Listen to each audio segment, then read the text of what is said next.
¿Cómo ves el tema de la extensión de mandato? Bueno, no es la extensión, la posible extensión de mandato que tiene mucho temor los grupos que están contrarios al presidente López Obrador, tanto periodistas como políticos que hablan de una posible extensión de mandato o reelección. Él siempre ha dicho que no se quiere reelegir, él siempre ha dicho que no piensa perdurar en el poder, que 6 años se le hacen suficientes para poder transformar el país.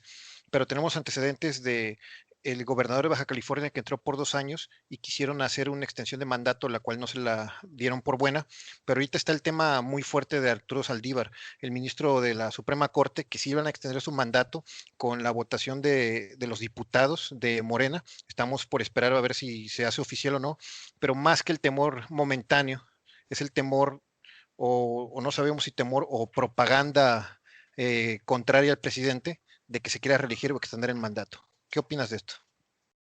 Sí, bueno, es totalmente una situación de polémica. Hay diferentes vertientes de pensamiento, diferentes criterios. Sin lugar a dudas, un parteagua, la pauta de Saldívar para extender por ahí el mandato, la oposición hoy día, que son los partidos de toda la vida, vaya, en el país, por ahí adelantan con pronósticos conspiranoicos, ¿no? Que es la antesala de una probable estrategia para conservar el poder, para extender su mandato. Eh, Digo, vaya, la situación es muy clara, está muy polarizada la opinión pública, hay cosas que se han hecho bien en este gobierno y hay cosas que no han salido como el presidente lo espera. Te soy franco, es un sexenio atípico, es un sexenio donde se rompe con la monotidad de, de los partidos de siempre que habían conservado el poder, que habían hecho un estilo, que habían gobernado con ciertas pautas. La gente de a pie que dice, hay partidos que robaban, pero dejaban trabajar, ¿va? Hay por ahí opiniones contrarias. Sin embargo, creo que la postura del presidente debe ser clara en cuanto a la finalidad de todos estos matices que va presentando en su sexenio. Vaya, hay factores como gobernaturas o candidatos. Ah, caray, perdón. Problemas técnicos, perdón, Rodolfo.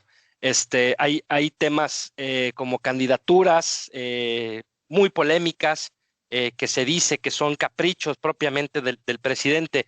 Honestamente, yo creo que no hay miras en lo particular para continuar él propiamente en el poder. Estaría atentando contra su propio discurso, Rodolfo. ¿Tú crees que el discurso del presidente sea totalmente honesto? Me refiero, no poniendo en tela de juicio su honestidad, sino sea congruente. Lo que dijo ahorita lo va a respetar en unos años. Ha respetado sus palabras a través de este tiempo, desde que se hizo, ahora sí que popular, más fuerte a final de la década de los 90, cuando fue jefe de gobierno, que el boom de su popularidad se extendió. ¿Ha habido congruencia en su discurso? ¿Crees que respete esta parte? ¿O simplemente es una campaña de los grupos contrarios para decir que no votes por sus diputados, no le des toda la fortaleza a Morena y haya una diversidad de partidos políticos en la próxima legislatura? ¿Tú qué crees? ¿Crees que López Obrador realmente piense extenderse o es un mito de los contrarios? Históricamente, el presidente López Obrador no ha sido una figura que conserve el lineamiento de las instituciones. Recordemos que en el pasado hubo plantones, hubo marchas, hubo protestas que generaron el levantamiento social de una cantidad importante de la gente que se sentía agredida, que se sentía de alguna forma no beneficiada. Esta brecha entre los famosos whitexican y el resto de la comunidad mexicana, el resto del país. Él sí ha sido un agente de agudizar este tipo de pensamiento. Eh, en mi criterio, no debería estar planeando tomar caminos o atajos para poder preservar el poder. Está el caso de varios contendientes, varios políticos de antaños que han buscado colocar, en caso de ya no verse con la facilidad de darle continuidad a su proyecto porque se quedan cortos en tiempo, porque no logran culminar alguna situación que queda por ahí pendiente y buscan colocar a su cónyuge, a sus hijos. Esta situación es muy compleja. Los ojos más críticos del país a lo largo de la historia de los presidentes contemporáneos están sobre Andrés Manuel. Esto lo pone a él en una situación que él propiamente ha dejado ver, donde refiere que su gobierno es el más atacado por grupos que no existían en sexenios anteriores, grupos que él manifiesta que son disfrazados de la oposición para golpear su gobierno, Rodolfo. Sí, la verdad es que sí, pero yo creo que la oposición ahorita está debilitada. No es la oposición que tuvimos los últimos, ¿que te gusta? 18 años. Si algo perdió este país con la llegada de López Obrador y sin ser de partidista por él o por nadie, fue a su mayor ente eh, de oposición. ¿Por qué? Porque ahorita realmente no puedes pensar en un Andrés Manuel López Obrador panista, un Andrés Manuel López Obrador priista, donde sea una fuerza que de verdad jale a favor de esos partidos. Y ahorita López Obrador no genera en la población una certidumbre de qué es lo que va a pasar. Mucha gente que votó por él se ha ido cambiando su forma de pensar, ha repensado si estuvo correctamente hacer las cosas a través de ese voto. ¿Por qué? Porque él le ha ido cambiando sus formas de comportarse y de trabajar. Entonces, yo creo que sí queda ahí como la duda de qué haría López Obrador. ¿Realmente va a respetar esto? Digo, todo sería indicado a que sí, pero de repente estas señales como la de Arturo Saldívar, lo de Jaime Bonilla, parecen ensayos como retando, practicando con los gobiernos si se pudiera hacer esa situación.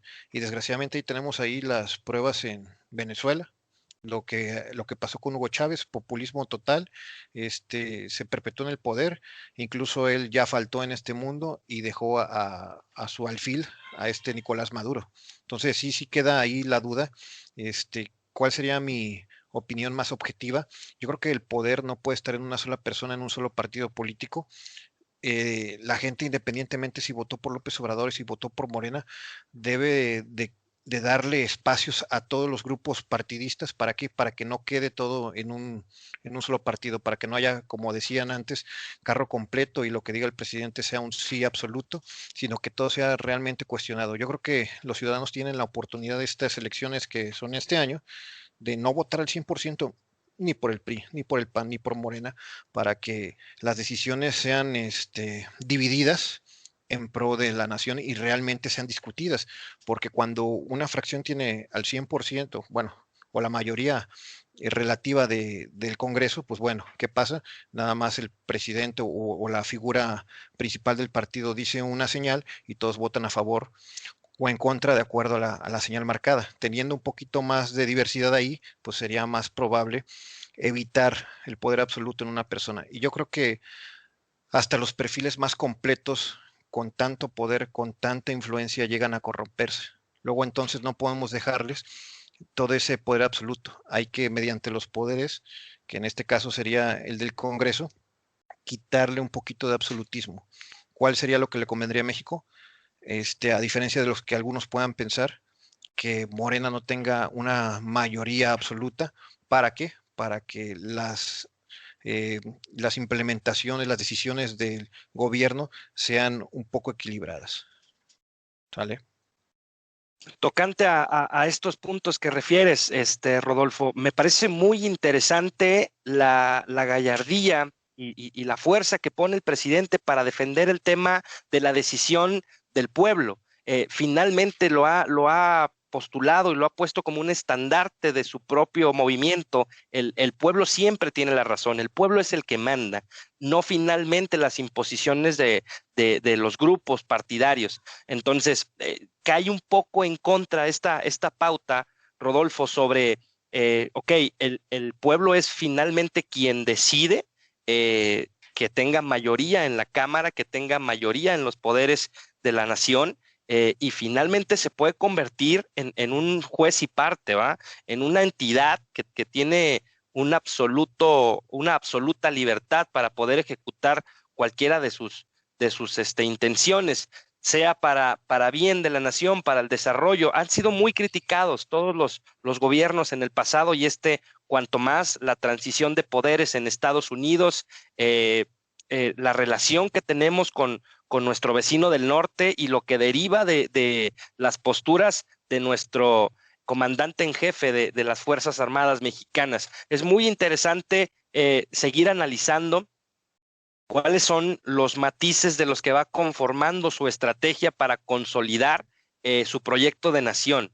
De alguna forma, estamos en vísperas de candidaturas ahí, precampañas, postulaciones para gobernadores en algunos de los estados clave para tener una eh, mejor dinámica en cuanto a los gobiernos estatales y la federación. Entonces debemos estar muy atentos. Aquí abro de nueva cuenta la pregunta.